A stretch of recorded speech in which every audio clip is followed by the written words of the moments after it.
Bom dia, dia 22 de julho, iniciando mais um Despertando com Dharma. Bom dia, Rosali. Oi, Fabiola. Oi, Isa. E aí, Mauro?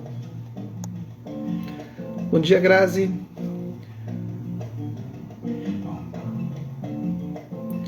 Começando com a Martinalha e o Paulinho Mosca.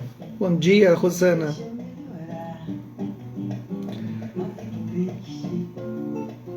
E vida que segue.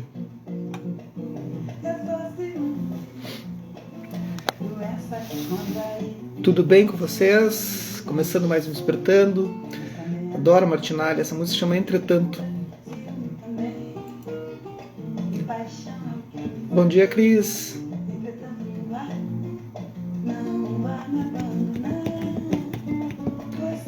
Como estão por aí todas vocês? Tudo bem? Bom dia, Aline.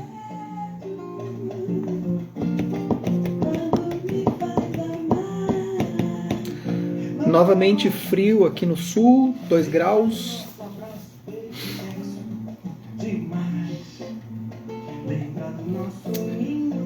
Vamos lá. Bom dia, Ana Tereza. É um balanço bom, né, que ela tem. A Martinalha é maravilhosa. Para mim, das cantoras, intérpretes e compositoras brasileiras de maior talento, assim. Porque ela é muito completa. Ela é extremamente completa como arranjadora, compositora, as letras maravilhosas. E toca vários instrumentos, domina a percussão. É incrível. Então vamos lá. Estamos à beira do abismo, com a Joan Halifax. Nós paramos, editora Lúcia da Letra, e a gente parou aqui na página 95.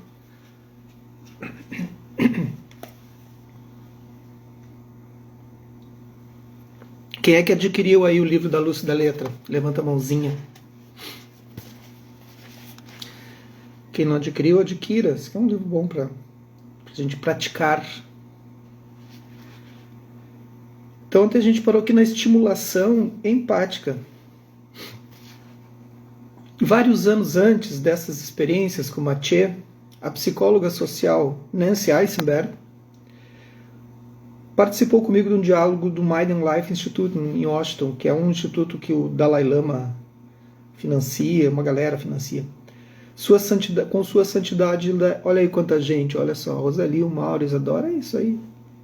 E a Lúcia da Letra, ela também vai continuar existindo à medida que a gente se manifeste também, né, com um gesto de dana.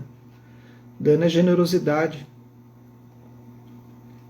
É preciso ter generosidade nesses tempos confusos. Com sua santidade Dalai Lama e especialistas em educação, neurociência e psicologia social. Eisenberg apresentou um modelo interessante que mapeia os elementos que dão origem à estimulação empática. Ela assim analisou os ingredientes que impulsionam a experiência para o sofrimento pessoal ou para a compaixão saudável. De sua pesquisa com crianças, a doutora Eisenberg identificou 3 fluxos entrelaçados de experiência, que quando entramos em contato com o sofrimento de outras pessoas, se reúnem dentro de nós para promover um nível de estimulação que dá início à ação. Essencialmente, sua pesquisa revelou que quando estamos na companhia de alguém que está sofrendo, espera-se que possamos sentir suas emoções, ver a situação da sua perspectiva e relembrar as experiências semelhantes do nosso passado. Isso resulta em sua experiência de estimulação, que, se não for regulada, pode causar o sofrimento empático. A doutora Eisenberg observou que o sofrimento empático é uma reação emocional aversiva, que pode nos levar a evitar em vez de servir aos outros. A partir do sofrimento empático, tem uma coisa também que é a natureza, né? Genética, assim. A gente vai agir por impulso para ajudar as outras pessoas. E a gente vai também se proteger, né? E é a natureza dos genes. A partir do sofrimento empático, várias respostas podem se desdobrar. A doutora Eisenberg identificou uma das respostas como comportamento de ajuda com base na necessidade de nos protegermos das experiências desagradáveis ou difíceis que são ameaçadoras. O altruísmo patológico é um bom exemplo. Outras respostas aversivas incluem comportamento de evitação, ou seja, negação e apatia, e de abandono da pessoa que sofre, porque é muito doloroso estar na presença deles. É um tipo de reação de fuga baseada no medo. Após a conferência, adaptei o modelo da doutora Eisenberg para compartilhar com clínicos, educadores e outros como uma ferramenta para trabalhar com a empatia e com a angústia empática. Percebi que há pelo menos duas outras reações baseadas no medo que podem ocorrer como resultado de sofrimento pessoal: indignação moral, luta, e entorpecimento, congelamento. Isso para quem está na área mais diretamente ligada a cuidador, assim, né? A área da saúde ou outra. Deve ver isso todos os dias, né? A doutora Eisenberg explicou na reunião que se a resposta de estimulação for regulada, é ativada uma preocupação saudável. E a partir daí podem surgir simpatia e compaixão. Em colaboração com o psicólogo social Daniel Batson, ela descobriu que aqueles que sentem compaixão em uma determinada situação têm mais chances de agir do que aqueles que sofrem de sofrimento empático. Então a empatia gera inação, gera um congelamento. Sei o quanto é importante nos permitirmos incluir a experiência dos outros em nossa experiência. No entanto, o reconhecimento que nós não somos o outro nos dá espaço para permanecer enraizados e também de experienciar pelo menos um pouco de humildade. É essencial encontrar o equilíbrio entre identificação e diferenciação. Sem fazer essa diferenciação entre eu e o outro, o sofrimento empático é inevitável. O modelo da Dra. Eisenberg e a pesquisa do Dr. Batson tiveram um valor inestimável para mim, ajudando-me a entender melhor a complexidade de nossas respostas quando encontramos o sofrimento. Também reforçou minha ideia de que a empatia precisa ser bem modulada para evitar ou transformar o sofrimento.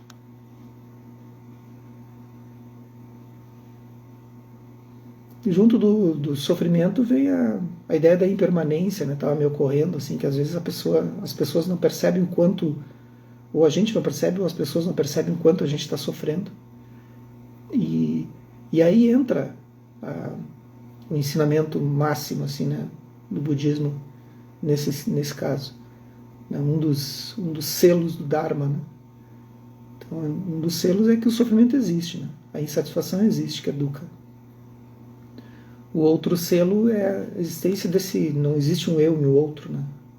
E o outro é a impermanência.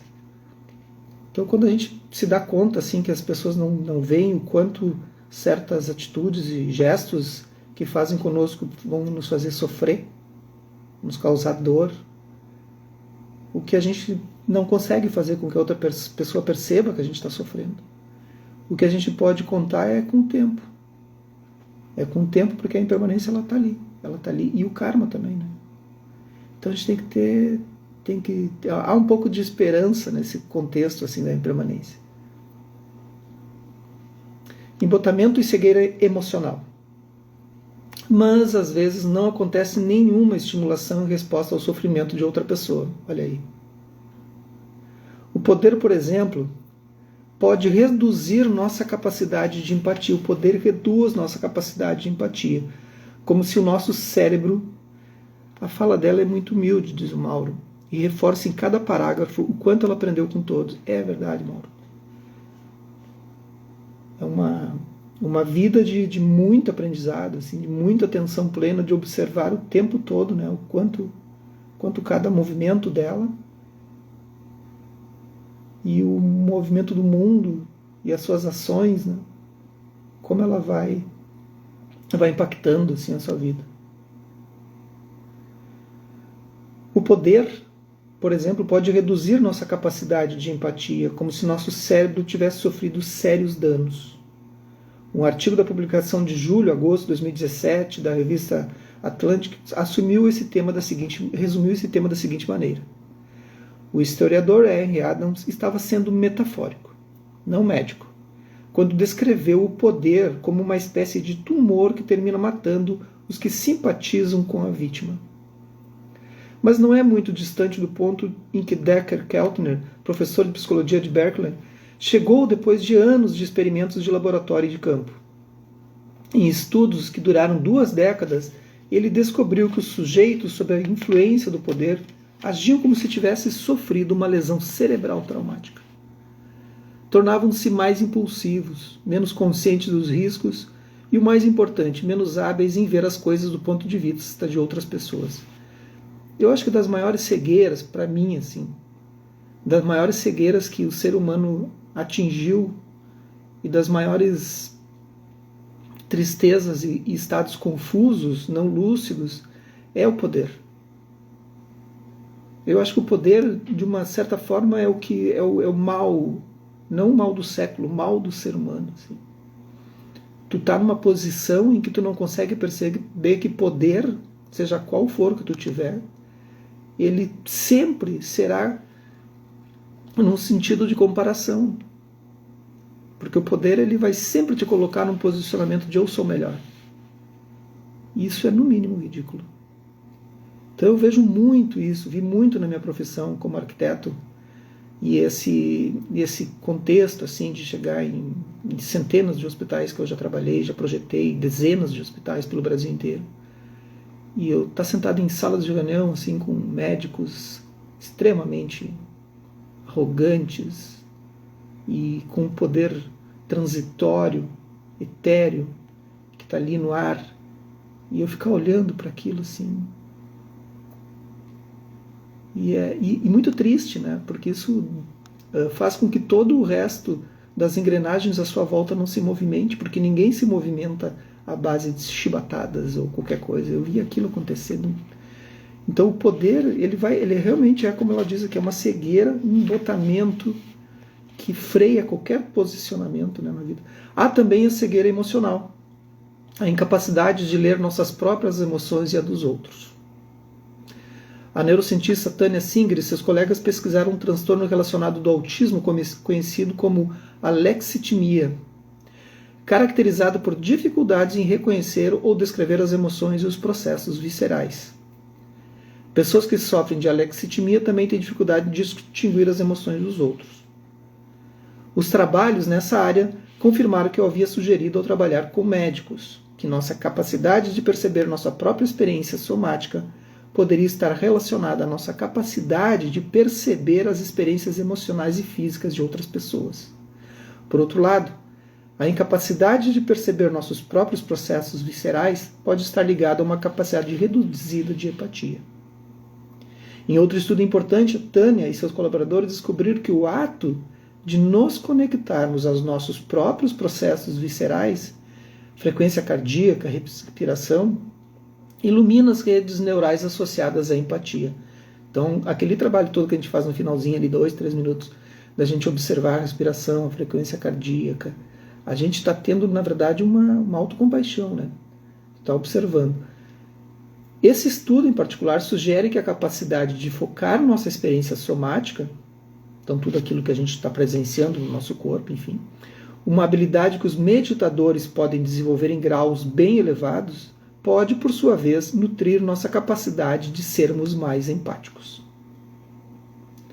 Durante anos, observei que os médicos e enfermeiros frequentemente ignoravam suas próprias necessidades físicas, como fome, necessidade de ir ao banheiro e sono, enquanto cuidavam de seus pacientes. Vamos ver o que a Isis disse ali.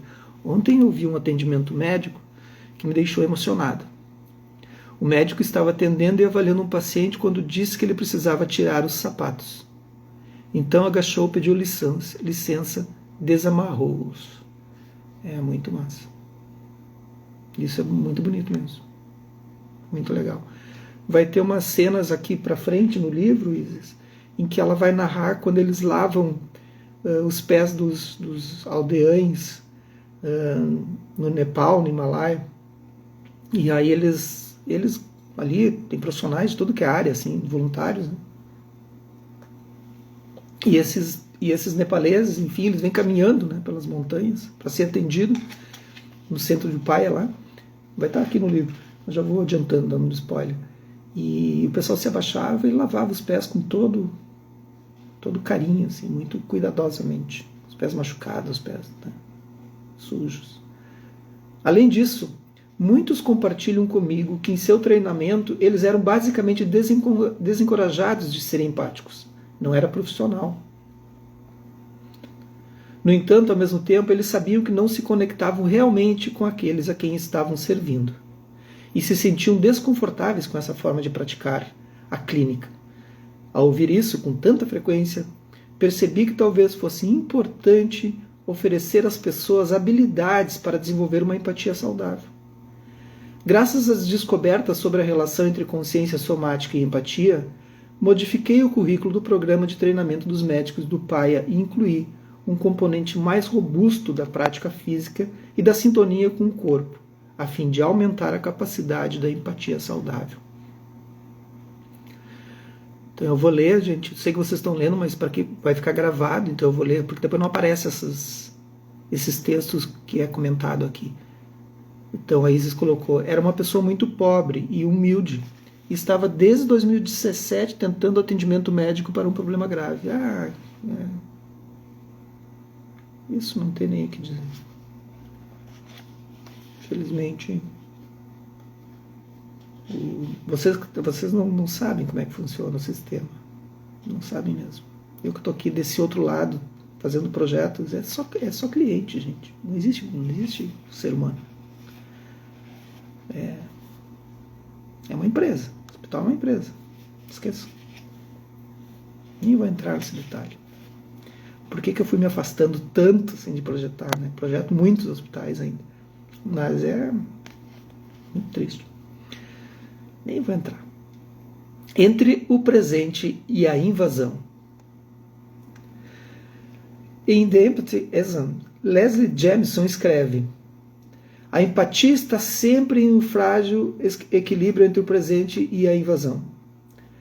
No caso da angústia empática, a invasão segue nos dois sentidos, afetando potencialmente o receptor e o doador da empatia.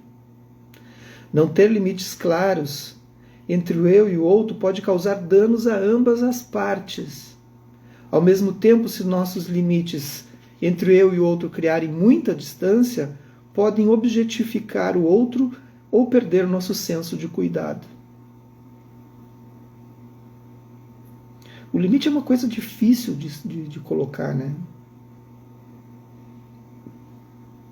Ele é uma linha muito tênue, porque na verdade existe um acordo em que não é um acordo invisível, assim, né, entre as partes, entre as pessoas, e que não é muito perceptível, assim, né? Então, se tu te afasta demais, tu pode estar causando um problema de não tô te ajudando. Tu te aproxima demais, é outro problema. Mas as pessoas também têm um problema com limites. As pessoas que procuram a gente, ou a médicos, a terapeutas, a instrutores, ou no meu caso, como preceitado, enfim. Existe um problema com os limites. Em entrevista a Harper, Jamison diz: estou interessado em tudo que possa ser falho ou confuso com respeito à empatia. Como imaginar outras vidas pode constituir um tipo de tirania ou absorver artificialmente nosso senso de culpa ou de responsabilidade. Como sentir empatia pode nos fazer sentir que fizemos algo de bom, quando na verdade não o fizemos. Começamos a gostar de nos sentirmos mal pelos outros. Lembra que eu falei? Né? Isso pode nos fazer sentir bem com nós mesmos. Tem gente que está viciada, viciada em passar mal. Tem gente que está viciada em ficar doente. E ela tem que estar doente para estar chamando a atenção o tempo todo. E essa doença, às vezes, é acumular a dor dos outros, assim. E aquilo, né? Portanto, há muito perigo associado à empatia. Ela pode ser egoísta ou autocentrada. Pode desviar nosso raciocínio moral ou suplantar completamente o raciocínio moral. Mas eu quero defendê-la, apesar de reconhecer essa bagunça. Na verdade, eu quero defendê-la reconhecendo essa bagunça. O psicólogo de desenvolvimento Paul Bloom amplia a discussão sobre como a empatia pode desviar nosso raciocínio moral. Podemos nos identificar e ter empatia pelo chamado nosso grupo, em detrimento daqueles que não são como nós. Hoje está muito claro isso, né? Não está claro, assim, que existem grupos? Existe grupo de tudo. As pessoas foram se... É o grupo disso, do azul, do verde, do amarelo. Eu vou dar, né? Não quero que a live se transforme sempre em um jogo, assim. Mas eu sou muito inclusivo, na verdade. Mas há grupos. Mas não deveria ter grupos. Mas ao mesmo tempo é preciso, porque eles precisam criar força para se autoproteger, né? Dos outros grupos. Né? Muito louco isso. Podemos nos identificar a ter empatia pelo chamado nosso grupo em detrimento daqueles que não são como nós. A empatia leva alguém como eu a ter mais preferência por pessoas do meu bairro do que por estranhos. Com um pouco de reflexão, fica fácil perceber que essa é uma péssima orientação para políticas. Outra questão moral é se somos autorizados a sentir por pessoas consideradas por todos como vilões. Depois de escrever e postar um poema que refletia sobre os sentimentos com respeito a Dzhokhar Tsarnaev, não sei pronunciar isso, Dzhokhar Tsarnaev, o terrorista da maratona de Boston, lembraram quem é? A blogueira Amanda Palmer recebeu ameaças de morte e repreensão generalizada de jornalistas conservadores e liberais. Por outro lado, é uma marca de boa arte quando os escritores e cineastas são capazes de nos fazer sentir empatia por personagens desagradáveis, como no romance Lolita, como no programa de TV Breaking Bad, e entender como os outros pensam, especialmente aqueles que são muito diferentes de nós. É um fator importante na criação da mudança social. Eu estava lendo e lembrando aqui essa semana eu estava conversando, nem me lembro se foi essa semana, foi domingo, eu recebi uma mensagem de uma monja. Ela está construindo um centro de um mosteiro, né, dela. Ela foi ordenada monja há alguns anos, eu estava na ordenação e tal. E ela é bem mais velha que eu. É maravilhosa, monja Kakuzen. E ela me contando, ela queria saber como é que eu estava, mandou do nada assim, uma mensagem. Né? Eventualmente, algumas vezes por ano, a gente se conversa. E ela mandou uma mensagem pelo WhatsApp dizendo: Jeff, querido, Kyoshin, né? Me chamou pelo nome do Dharma, né? Meu nome é Kyoshin, como você sabe. Kyoshin, querido, como é que tu tá? Tá tudo bem por aí? Não sei o quê. Não estou te acompanhando nas redes. Tem a ver com o texto aqui, acredita. Não estou te acompanhando nas redes, mas quero saber como é que tu tá, como é que tá teu movimento, blá, blá, blá, blá. Mas eu acompanho, obviamente, porque eu estou no grupo do Zen de Brasília, que tem centenas de pessoas. E eu vejo as publicações do Zen Brasília só para acompanhar, assim. Enfim. Aí ela disse: eu sumi das redes porque quando fui me vacinar, eu acho que ela usou uma camiseta, não me lembro o que ela colocou, e eu coloquei vacina sim, armas não. Ela é super engajada, né? E ela sofreu ameaças de morte. Uma monja.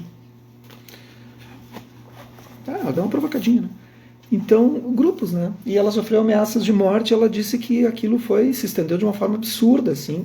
E ela, para se proteger, e a sanga dela, né? O pessoal de Brasília, o país todo, pediu para ela sumir da mídia, né? Que estava sendo bem difícil. E ela tem um trabalho com os índios lá. Eu tive em Brasília no retiro com ela. Tem um trabalho muito bonito com os índios, assim, de recuperação dos locais indígenas. Ela trabalha dentro da aldeia, assim. Ela trabalha como, né? E aí ela sofreu ameaça de morte. Então o mundo tá confuso, tá doido, assim, né? Perdeu completamente a noção. Vamos fazer uma estabilizaçãozinha. Vamos lá? Todo mundo na postura, então. Postura de corpo e de mente, né, gente? Deixem as costas eretas. Pode estar deitado, ou se preferir levantar, melhor. Para sentir melhor ainda quando o corpo relaxa. Deitado a gente não consegue perceber muito. Faça uma inspiração profunda pelas narinas e soltem pela boca num suspiro.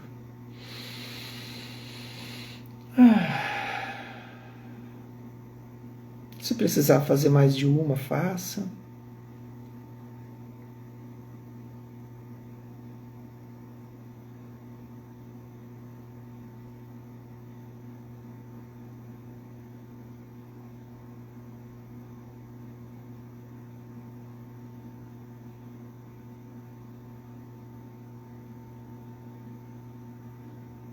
Não há nada de especial na prática de meditação, na verdade.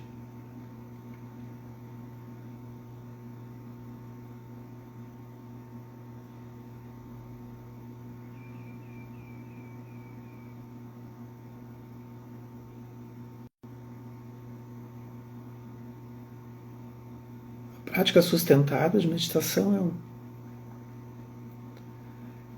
é a capacidade que temos de nos voltar para nós mesmos.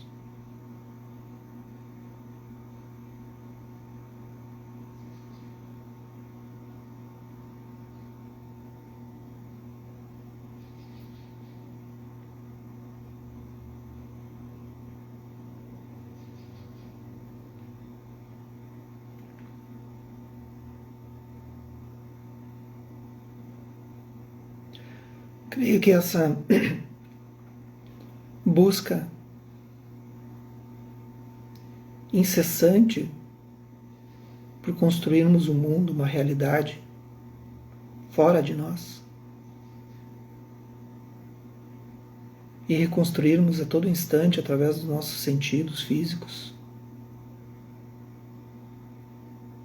Estamos o tempo todo conectados com o mundo exterior que nos cerca, identificando os sons, os cheiros, os gostos, os aspectos visuais, as formas.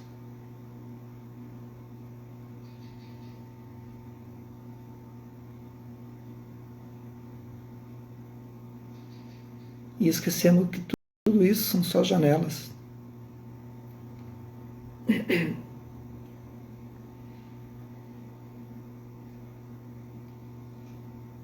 E uma janela não existe se não houver um observador. Ela é apenas um buraco na parede.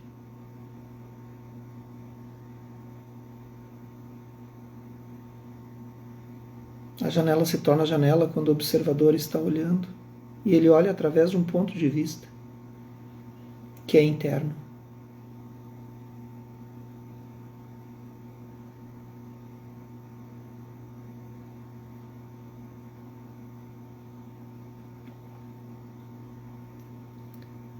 E essas 5 janelas que ficam em volta da gente, muitas vezes a gente olha para uma e para a outra.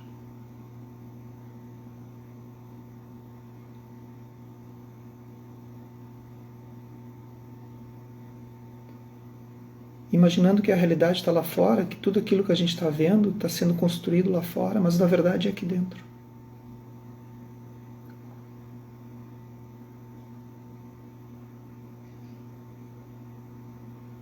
É aquele que observa, que cria o mundo.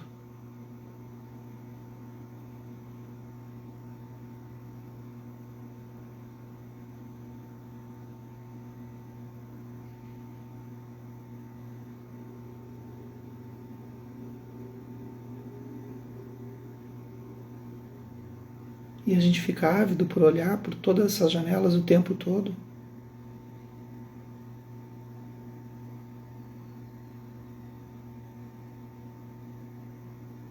E esquece desse Criador que está aqui. Às vezes saturado, porque todas as janelas estão abertas. E aquilo que era para ser brisa se transforma em vento, em vendaval.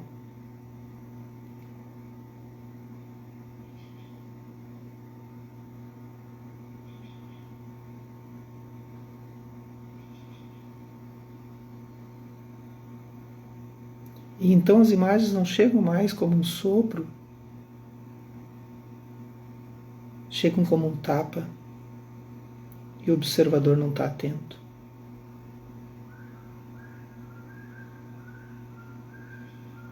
Às vezes é preciso calmamente caminhar até cada uma das janelas, fechá-las com calma.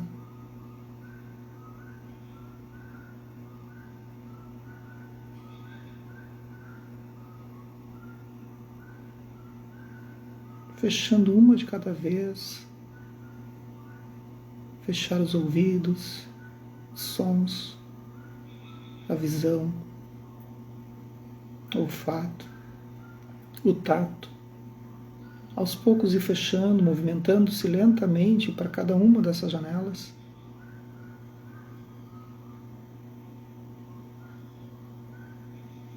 E voltar para o centro da sala e sentar em repouso.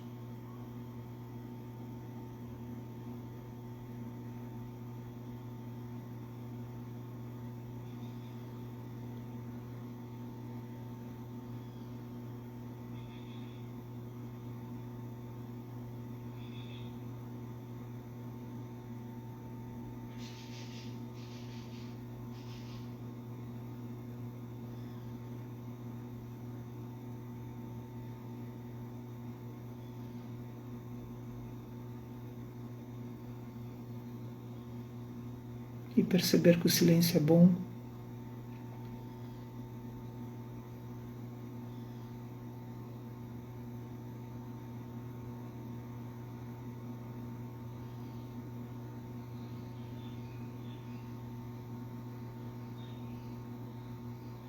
Que estar consigo é bom.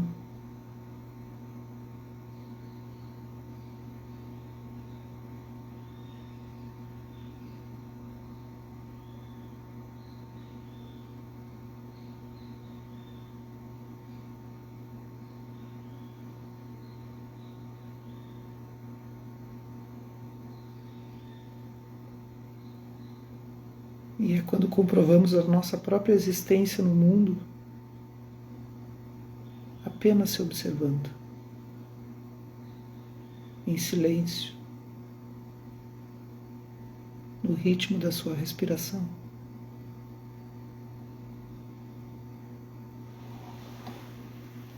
Que os méritos desse nosso encontro, dessa nossa prática, se expandam e toquem a todos, todas. Que nós possamos nos tornar um caminho iluminado. Um bom dia para vocês e até amanhã, se a impermanência permitir.